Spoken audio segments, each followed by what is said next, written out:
Sobat Jelajah Bantul, saat ini saya sedang sowan sambang objek wisata andalan Kabupaten Bantul.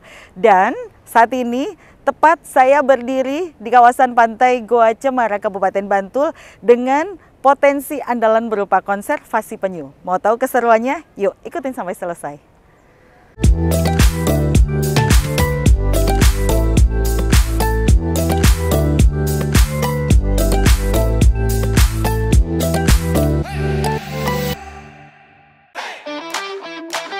Pantai Goa Cemara.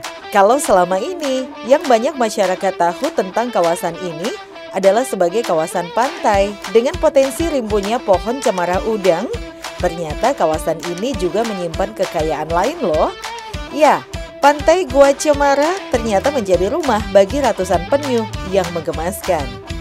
Guna mendukung kelestarian penyu hijau, kelompok masyarakat penggerak konservasi penyu yang beranggotakan masyarakat setempat dibentuk untuk mengawasi perkembangan penyu hijau yang bertelur di pantai ini agar tidak diburu.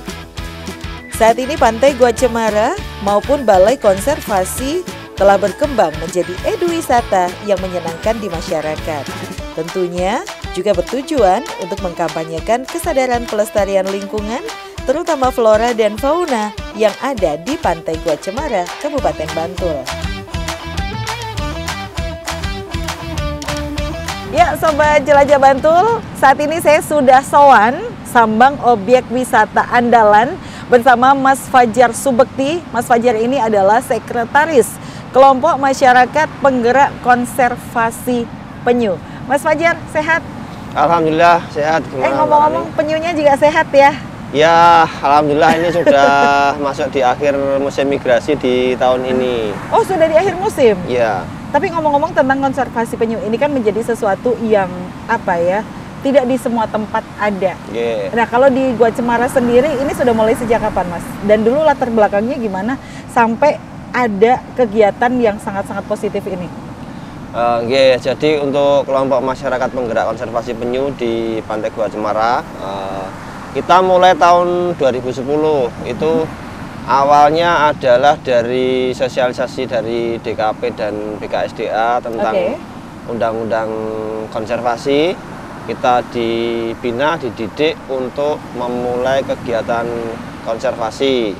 Itu awalnya kita cuma bisa netesin 300-an ekor tukik tahun 2010 itu. Kemudian makin kesini 2015, 2016 kita lebih dari 1000 ekor tukik yang berhasil kita lepaskan. Terus rekor kita di pandemi kemarin 4.200 ekor tukik.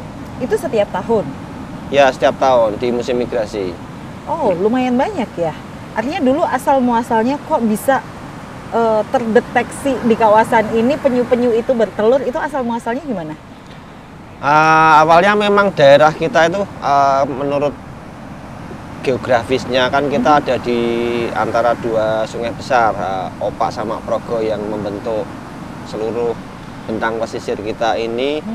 Mempunyai karakter pasirnya itu soft. Itu yang menarik penyu-penyu untuk mendarat di pesisir kita. Terus yang keduanya memang dulu itu masih banyak pemburu.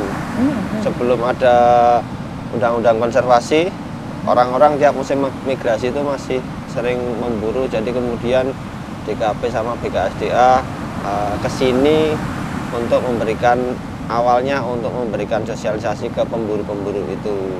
Oke, ngomong-ngomong kalau musimnya itu setiap bulan apa sih, Mas? Dari bulan Mei sampai September, Pak. Mei sampai September. Ini udah lewat berarti? Ya, ini sudah lewat. Sudah akhir musim, ini tinggal ada beberapa ekor sisa tetasan yang terakhir. Oh gitu. Terus ngomong-ngomong tentang proses konservasinya yang selama ini dilakukan oleh teman-teman di kelompok masyarakat konservasi di Goa Cemara itu, bagaimana dari awal sampai ini tuki yang sudah menetas ini sampai dirilis atau dikembalikan ke habitatnya? Jadi ada 3 tahap ya, itu termasuk ketugasan kita. Untuk yang pertama itu memang teman-teman ini terbentuk karena awalnya untuk mengawasi penyu-penyu yang mendarat setiap musim migrasi, lebih ke apa ya, penjagaan di lapangan. Oke. Penyu-penyu yang mendarat itu ketika mereka ke pesisir kita ini posisinya sangat lemah, teman-teman patroli untuk menjamin kehidupan induk penyu itu bisa kembali lagi ke laut dengan selamat. Itu tapi kalau kesini kan udah nggak ada lagi pemburu, masyarakat udah apa ya, udah sadar, udah aware dengan keberadaan penyu. Terus kemudian tugas yang kedua ini yang masih terus kita lakukan, menjamin potensi tetas dari telur penyu, menjamin potensi tetas dari tukik penyu sama kehidupan tukik penyunya. Karena halangannya tukik untuk netes itu sampai saat ini masih ada terus. Seperti apa itu misalnya? Terbanyak adalah dari sampah. Sampah itu tidak hanya dari sampah daratan, tapi juga tadi karena geografis kita berada di dua sungai besar, tiap tahun itu sampah dari perkotaan yang ke parit, ke kali, akhirnya masuk di kali-kali di sungai besar itu, kemudian ke laut kita. Oke. Tiap hari kita dikirimin sampah terus di pesisir Pantai Gua Cemara. Nah itu yang kemudian dari proses tetasannya aja, tukik itu kan kalau di dalam sarangnya dia butuh 51 hari. Dia netes, rata-rata malam hari netesnya. Kehalang sesobek kecil plastik saja dia tuh udah nggak bisa naik ke permukaan. Oh iya. Dia akhirnya nanti sampai pagi sampai siang kejemur, akhirnya tukik itu bisa mati di situ. Dan, sebegitu sensitifnya ya? Iya. Dan satu ekor tukik yang mati dia akan membusuk jadi amoniak dan nitrogen dan kemudian membunuh seluruh tukik yang ada di sarang. Itu halangan pertama waktu dia masih di sarang. Oke. Kemudian yang dilakukan oleh teman-teman untuk antisipasi itu?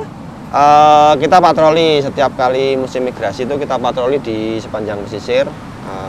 Kalau totalnya ada 14,7 kilo ya di pesisir Pantai Bantul, tapi kita kerjasama juga dengan di ujung ada konservasinya Pantai Pelangi, di sebelah barat ada di Pantai Baru, di Samas juga ada respirasi. Nah, kita bagi-bagi tugas. Bareng-bareng ya? Bareng-bareng. Kita patroli, seandainya nanti ditemukan induk penyu yang mendarat kemudian membuat sarang di situ, kalau posisinya sudah aman, tidak ada potensi lalu lalang manusia, tidak ada sampah, tidak ada kemungkinan abrasi dalam 51 hari ke depan, itu kita tandai saja. Tapi kalau dipagerin gitu ya? Ya kita kasih tanda, sebenarnya tandanya nggak terlihat juga sih. Kalau tandanya terlihat nanti sama aja kayak ngasih tahu orang. Ngasih tahu pemburu nih. Iya. Kene lu, kan lu gitu. Yeah, lebih ke GPS. Oh, oke. Itu kalau ada potensi bahayanya kita pindahkan ke hatchery yang di sebelah barat. Oh, yang di sana itu ya? Oke. Iya. Nanti berarti boleh nih kita lihat-lihat sekalian di sana. Masih ada kan? Boleh, tapi untuk sarangnya sudah nggak ada. Oh, oke. Baik. Oke, nah selama ini kendala yang dialami oleh teman-teman kelompok konservasi apa ini, Mas? Ya, sampah tadi, Mbak. Kita untuk pengawasan lapangan cukup lah kita kerjakan sama teman-teman di sini, tapi untuk kesadaran dari pengelolaan sampah itu datang terus tiap tahun itu, tiap banjir pertama di musim hujan pertama, tempat kita itu menumpuk sampahnya. Artinya kadang sampah itu tidak melulu dari pengunjung kan? Iya. Bisa jadi karena kiriman gitu berarti ya? Kalau dari pengunjung malah kita mudah ngatasi karena dia posisinya di darat dan kering. Kalau yang sampah dari laut itu biasanya kependam di dalam pasir. Oke, baik. Kalau langkah selanjutnya yang mau dilakukan oleh teman-teman? Itu masuk di ketugasan yang ketiga kita, diantaranya adalah sosialisasi dan edukasi konservasi. Alhamdulillah tahun ini kita sudah lebih dari 3.500 siswa yang kita ajak untuk baik itu rilis, baik itu penelitian maupun ada kajian yang dari akademisi untuk memberikan ikut kampanye ke masyarakat umum. Karena ternyata lebih dari 95% kematian tukik dan penyu itu dari plastik. Dari sampah plastik. Tidak hanya waktu tukik menetas saja, ketika dia sudah masuk ke laut itu penyu itu tidak bisa identifikasi mana itu makanan, mana itu plastik. Kayaknya besok sebelum dirilis ke habitatnya, kayaknya perlu kursus deh Mas Tukinya. Ini loh dikasih tahu, "Hei Tuki, ini makanan, hei Tuki, ini plastik," gitu ya. Ya, atau kalau enggak orang-orangnya yang juga orangnya yang diedukasi ya. Oke, orangnya yang harus diedukasi. Please tolong jangan buang sampah di sembarang tempat karena ini nanti akan membahayakan habitat mereka. Mas, ngomong-ngomong tentang Tuki ketika dirilis ke habitat aslinya, ini untuk usia aman kira-kira di usia berapa mereka setelah menetas? Paling muda 3 hari, paling tuanya kurang lebih 14 hari. Tergantung 14. Ini kan tukik itu habis netes dia ada kuning telur yang di bawah badannya buat cadangan makanan. Kita nunggu itu habis baru kemudian kita rilis. Ada nggak sih ilmu khusus untuk mendeteksi bahwa mereka ketika dirilis itu aman-aman saja gitu? Sejauh ini belum ya? Sejauh ini belum. Untuk pendeteksian teritori itu baru mungkin kelas yang otoritas lebih tinggi yang mampu, Mbak, karena alatnya juga mahal. Tapi kalau untuk kita sendiri, kita hanya mampu backupnya ketika di perairan dangkal sini sama di darat. Nanti begitu masuk ke laut dia berenang sampai ke perairan Australia, ke Indonesia Timur, ke lebih jauh lagi kita sudah nggak bisa ngapa-ngapain lagi. Udah nggak bisa terdetek ya. Ya, kalau untuk upaya sosialisasi atau kampanye tentang potensi yang ada di kawasan Gua Cemara ini, khususnya konservasi penyu, seperti apa, Mas?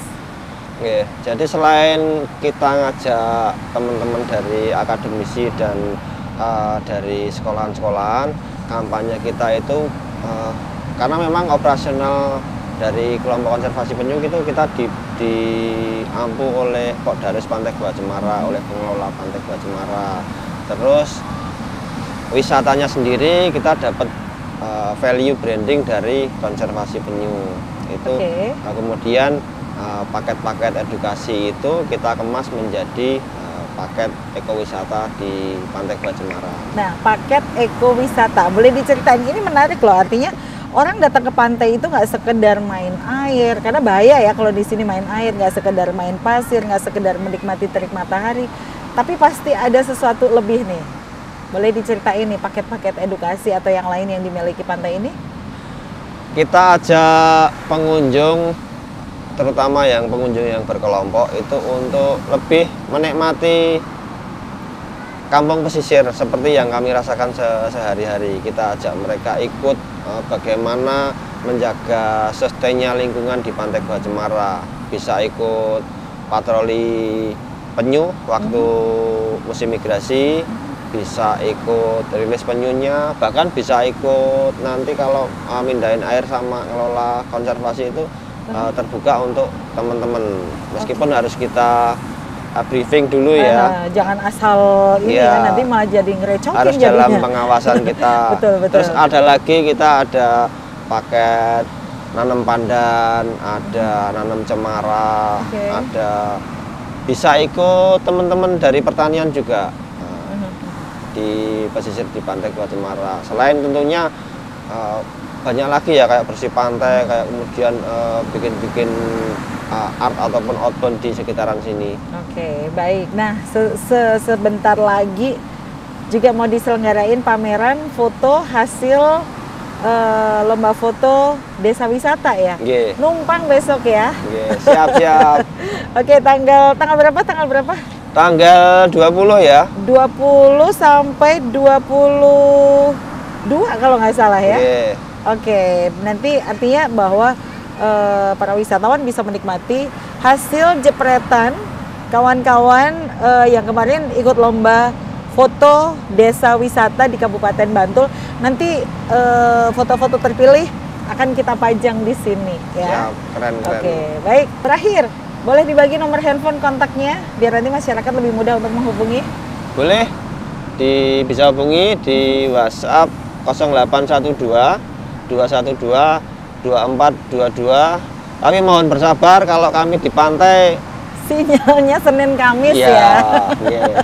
Boleh diulang sekali lagi Mas Fajar? 0812 0812 212 212 2422. Oke, terima kasih Mas Fajar. Sukses untuk kerja hebatnya bersama teman-teman di kawasan Pantai Gua Cemara ya.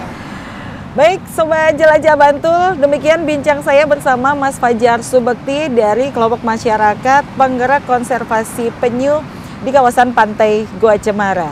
Untuk episode selanjutnya, saya mau sowan kemana? Sambang objek wisata andalan Kabupaten Bantul. Pastikan Anda pantau terus channel Pariwisata Bantul untuk update informasi terkini seputar dunia pariwisata di Kabupaten Bantul. Saya Rani Albani, thank you, terima kasih, salam pesona Indonesia.